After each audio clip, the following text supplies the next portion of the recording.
in a city drowned in neon and rain, shadows have begun to move on their own. People whisper of figures without bodies, reflections that strike, steal, and kill while their owners sleep. Detective Elias Kade thought he was chasing a criminal. But the deeper he goes, the more he realizes the real enemy isn't in the dark streets, it's the darkness following him.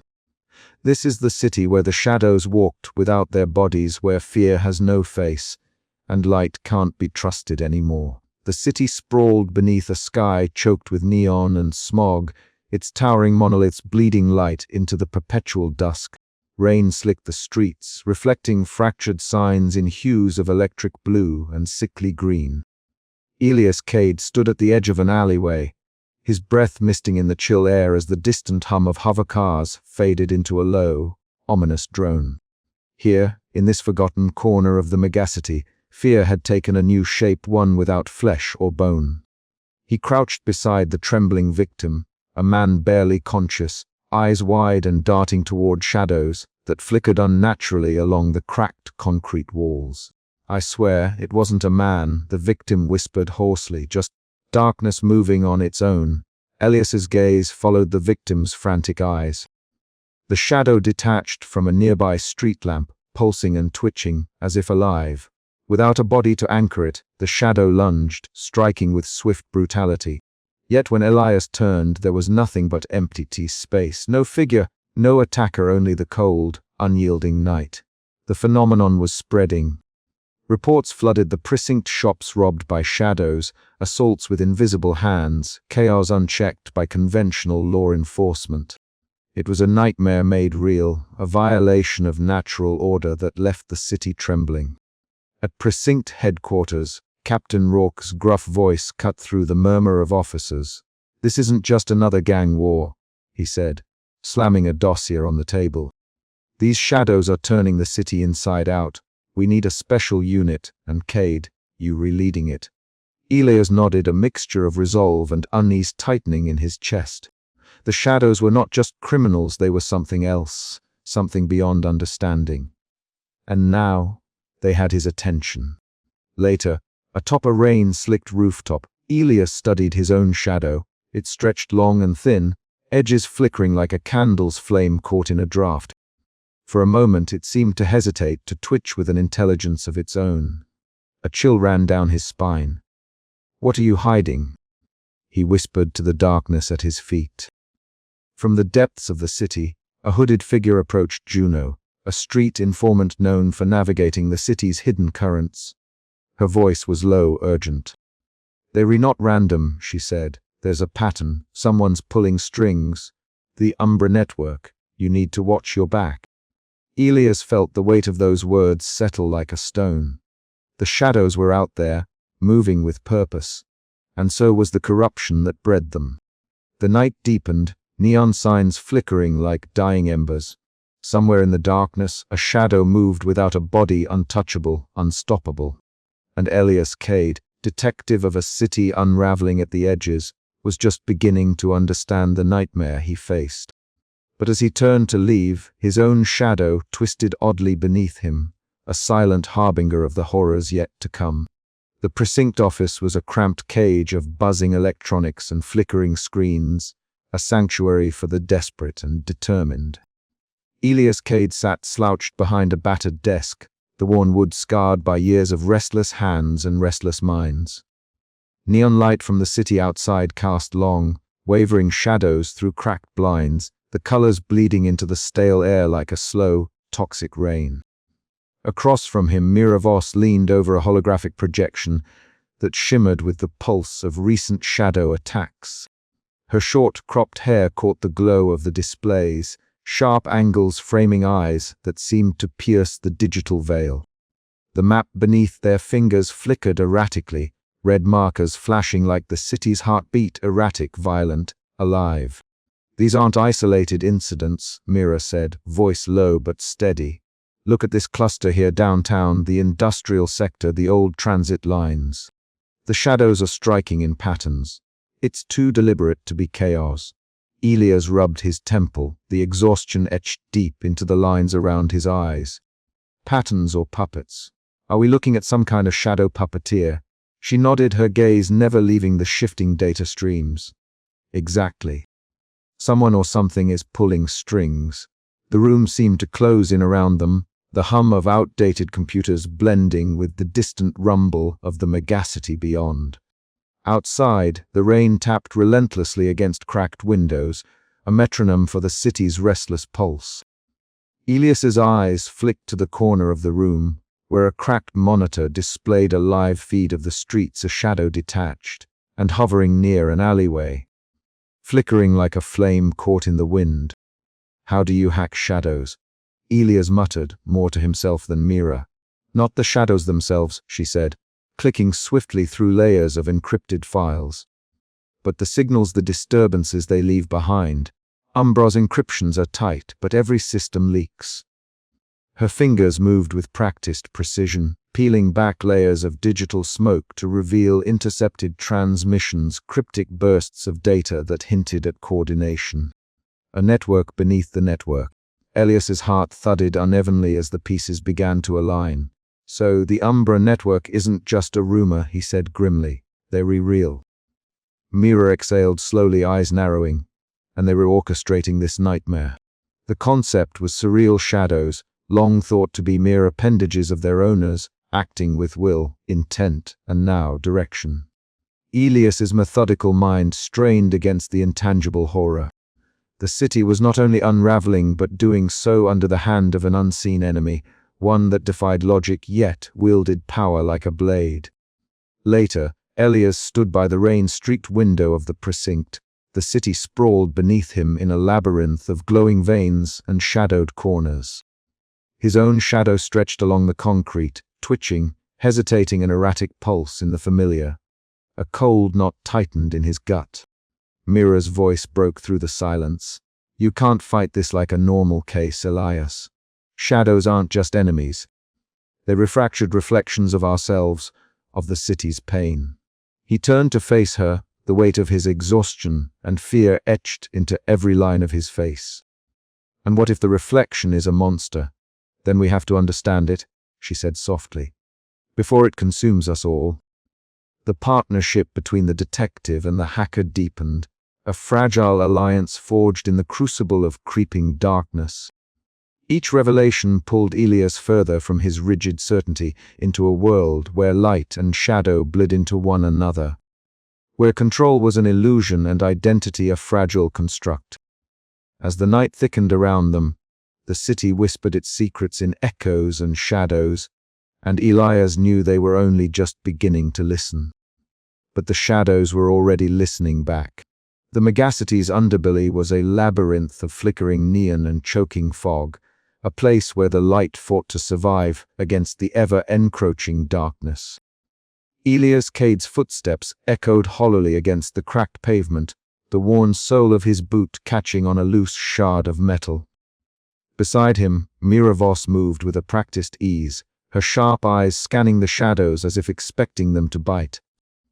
The air was thick with the scent of burnt ozone and stale smoke, a pervasive reminder of the city's decay. Juno says the Umbra network spread is worse than we thought, Mira murmured, her voice low but urgent. She adjusted the strap of her worn leather satchel, the one packed with gadgets and hacking tools. They were not just pulling strings, they were puppeteers in the dark. Elias nodded, his gaze flickering to the lengthening shadow at his feet. Something was off. The silhouette beneath the dim glow of the flickering street lamps quivered, twitching with an unnatural jitter. He blinked, rubbing his tired eyes, but the shadow lingered a moment too long, folding inward like a living thing reluctant to obey. You seeing this? He whispered. Mira followed his gaze. Yeah, that's not normal. Shadows don't spasm unless there's a disturbance. The city groaned around them, the distant wail of sirens weaving through the night. They pressed forward, the sense of unease thickening with every step. The neon haze gave way to narrower alleys, walls slick with grime and graffiti etched in hurried scrawls. Here, the city's pulse slowed, and the weight of its secrets pressed in. A figure detached itself from the gloom ahead, a lean silhouette wrapped in a threadbare jacket, eyes sharp and darting like a cornered animal. Juno. The informant's presence was as much a fixture of the underground as the rusted dumpsters and broken streetlights. "You relate," Juno hissed, glancing over her shoulder before locking eyes with Elias. "Things are shifting. Shadows aren't just running wild anymore. Someone's pulling the strings, making them dance." Elias exchanged a look with Mira. "Umbra Network." Juno nodded grimly. "They re not just rumors anymore. They've got eyes everywhere. Watch your back." The words hung between them, heavy and foreboding. Elias felt the hairs on the back of his neck rise, a primal warning. His shadow writhed again, slipping closer to the cracks between the concrete. Their investigation led them to the outskirts of the abandoned industrial district, where skeletal factories loomed like ghosts against the night sky. The air here was colder, thicker with the scent of oil and rust. Inside one derelict building, the darkness seemed to pulse with a life of its own. Suddenly, a ripple shifted along the wall, an absence of light that warped and coiled. A shadow detached itself, fluid and malevolent, its form twisting in impossible angles. Elias's heart hammered as the creature lunged, a dark tendril seeking flesh. Mira shouted a warning, and they barely scrambled to safety, the echo of their fleeing footsteps swallowed by the cavernous emptiness. The rogue shadow's hiss lingered in the air, a sinister promise. Back outside, Elias leaned against the cold brick, trying to steady his breath. The line between hunter and hunted blurred as his own shadow twitched and quivered at his feet. No longer the obedient twin, but a wild thing with its own agenda. "This isn't just a case anymore," Elias muttered, eyes scanning the blackness. "It's a war one where even I don't know which side I'm on." Mira's hand on his shoulder was steady, a fragile anchor in the swirling chaos. "Then we fight," she said firmly. "Together." But Elias knew the truth was darker. The city's shadows were fracturing, and so was he. Somewhere beneath the neon glow and fractured reflections, the truth waiting to consume them all. As they vanished into the night, Elias's shadow stretched long behind him, twitching with a life that no longer answered to its owner. The city's neon veins pulsed with a sickly glow as Elias, Kade, and Mira Voss made their way through the labyrinthine alleyways leading to the fringes of the industrial district. The haze hung thick, a toxic mist infused with the ever-present hum of machinery and distant sirens, a symphony of decay and control. Here, in the shadowed heart of the megacity, secrets festered like open wounds. Elias's trench coat billowed behind him as he pushed past a rusted gate into a narrow courtyard cluttered with discarded tech and flickering street lamps struggling against the gloom. Mira's footsteps were light but purposeful alongside him, her piercing gaze scanning the holographic readouts flickering on her wrist console. "This is it," she murmured, voice low but steady. "Huxley's lab." The door creaked open, revealing a cramped, space-packed floor to ceiling with an unsettling array of devices, arcane scientific instruments melded with cutting-edge technology. Holographic displays shimmered with streams of data, some flickering erratically as if resisting comprehension. The air hummed with static, charged with a latent energy that prickled Elias's skin. Dra. Leonard Huxley emerged from the shadows, his disheveled hair a wild tangle, eyes gleaming with manic intensity behind thick spectacles. Clad in a stained lab coat, he clutched a strange device, a compact apparatus pulsating with a nebulous dark energy that seemed to twist the very light around it. "Detective Kade, Ms. Voss," Huxley greeted, voice rasping but eager. "I've been expecting you." Elias studied the man carefully. There was brilliance in the scientist's chaotic aura, but also something more, a flicker of madness or perhaps desperation. "Dra. Huxley," Elias said, voice gravelly, "we need answers. Shadows are unbound, raking havoc, and the Umbra Network's fingerprints are all over this." Huxley nodded, eyes darting to the device in his hands. "Yes, the shadows, they were not merely detaching, they were being manipulated, controlled. Umbra has found a way to exploit the very essence of human identity, severing the bond between self and shadow for their own ends. Mira stepped forward, her expression sharp. "And you retelling us this because—" The scientist's gaze flickered with something unreadable. "Because I seek to understand, to control the uncontrollable. But the cost is unimaginable. Umbra's corruption runs deep, intertwining with the city's elite, their greed feeding the Shadow Rebellion." Elias clenched his fists. "So, what? They weaponize shadows to destabilize society, keep the population in fear and chaos." "Precisely," Huxley whispered. "But the shadows have a will of their own. We are tampering with forces beyond comprehension." The conversation twisted between revelation and ambiguity, Huxley's cryptic warnings sowing seeds of suspicion in Elias's mind. Was the scientist a genuine ally or another piece in Umbra's sprawling game? Meanwhile, Mira's fingers danced across a concealed terminal near the lab's rear wall. Her eyes narrowed as encrypted Umbra communications spilled across her screen, messages coded with ruthless efficiency, detailing internal power struggles and protocols for shadow manipulation. The network was fracturing, but its grip on the city tightened still. "Elias," she said softly, "this goes beyond shadow attacks. Umbra is orchestrating a full-scale rebellion, turning the city's own darkness against itself." Outside, the city throbbed with a restless energy. The neon glow fractured by drifting fog, shadows stretching and twisting like living things. Elias stepped into the street, the oppressive weight of the revelation pressing down on him. The line between light and dark, control and chaos, ally and enemy had never seemed so perilously thin. He glanced down at his own shadow, flickering unsettled at his feet, a reminder of the fragile bond he was desperate to reclaim.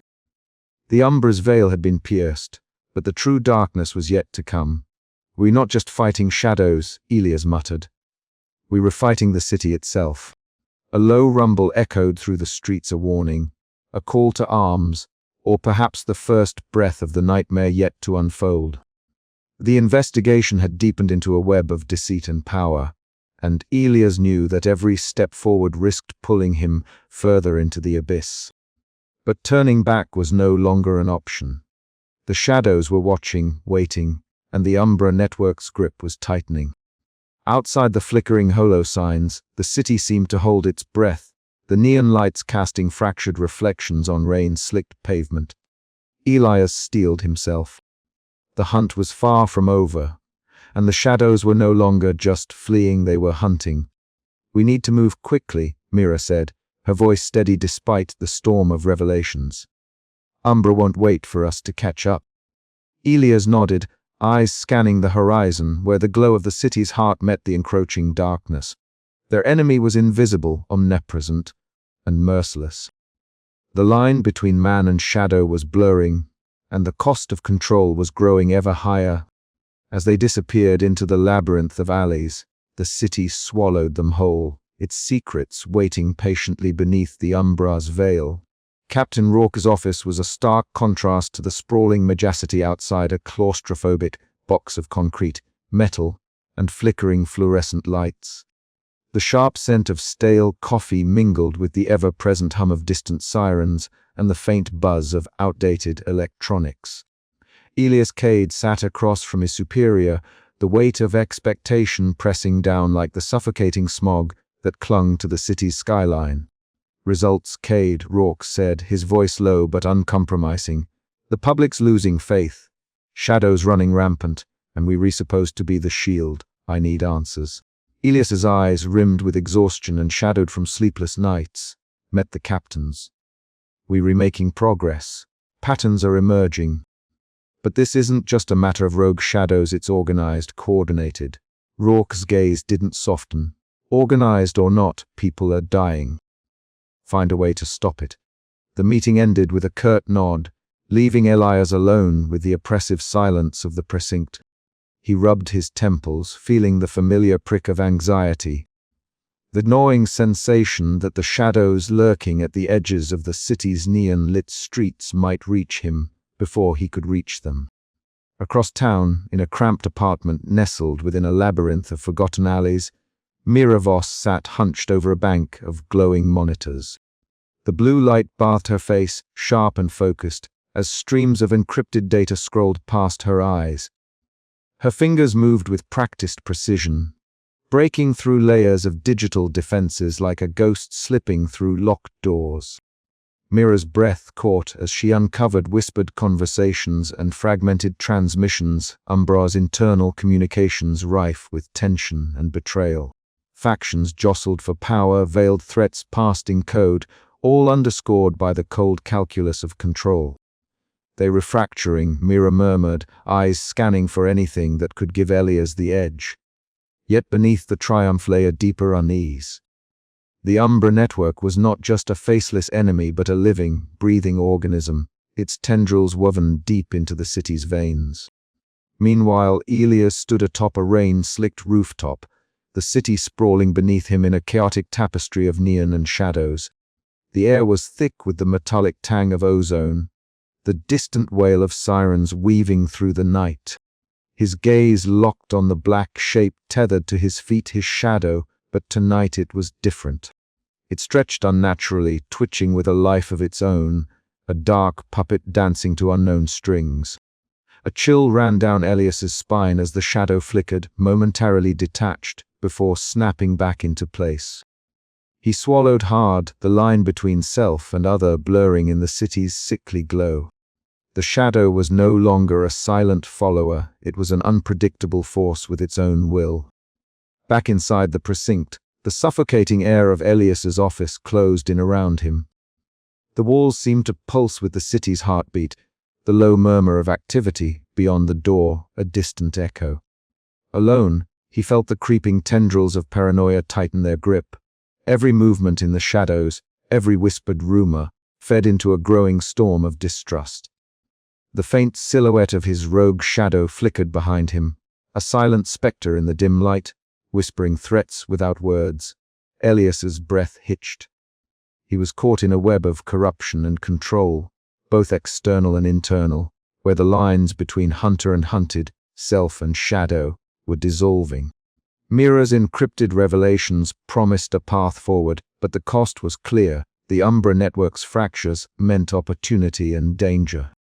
Elias's own unraveling mind and the strange autonomy of his shadow foretold a personal horror yet to come. As the chapter closed, Elias stared out into the neon-lit abyss, the city's corruption tightening its grip around him. Somewhere in the tangled depths of light and dark, the true enemy waited not just in the shadows outside, but within the fractured reflection of his own identity. The hunt was far from over, and the shadows were no longer just running, they were hunting. The city breathed beneath a pallid sky, its neon veins pulsing erratically like a living organism on the brink of convulsion. Elias Kade and Mira Voss sat hunched over a translucent holo map in the cramped confines of their temporary safe house, the faint hum of outdated tech filling the silence between them. Each glowing node on the map represented a recent shadow attack, an eerie footprint of detachment and malice. Slowly, patterns emerged, the attacks clustered around districts under the subtle dominion of the Umbra network. "See here," Mira pointed to a dense cluster near the east end, where the city's industrial sprawl blurred into decaying tenements. "These zones aren't random.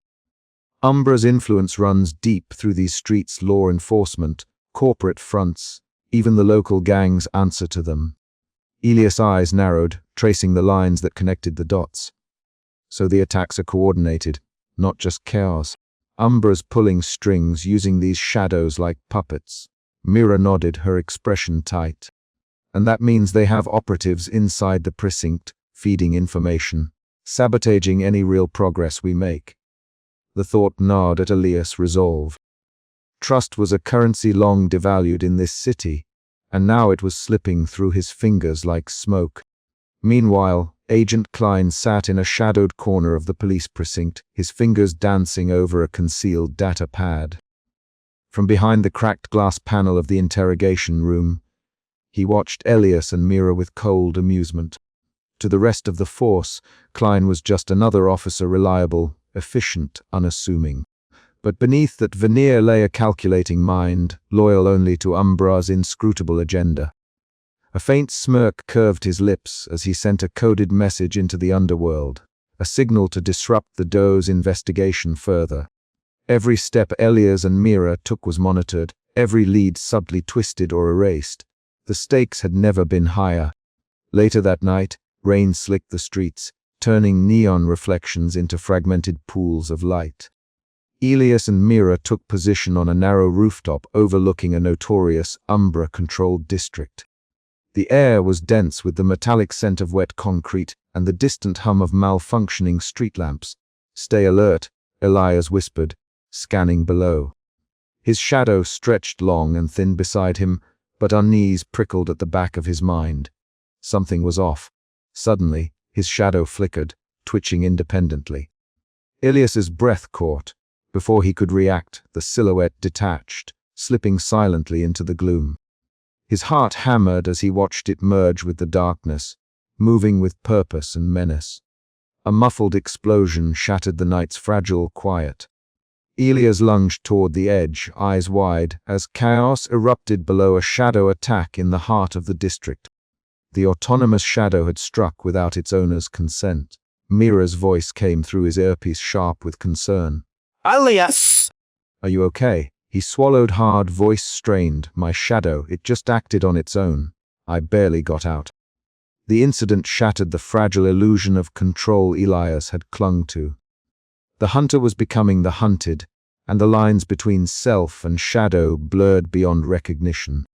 Back in their safe house, Mira confronted Elias with a mix of frustration and empathy. "You re-shutting me out, Elias. We need each other now more than ever." He looked up, eyes shadowed with exhaustion and paranoia. "How can I trust even myself when my shadow betrays me?" A heavy silence fell between them, punctuated only by the distant sirens and the city's restless breathing.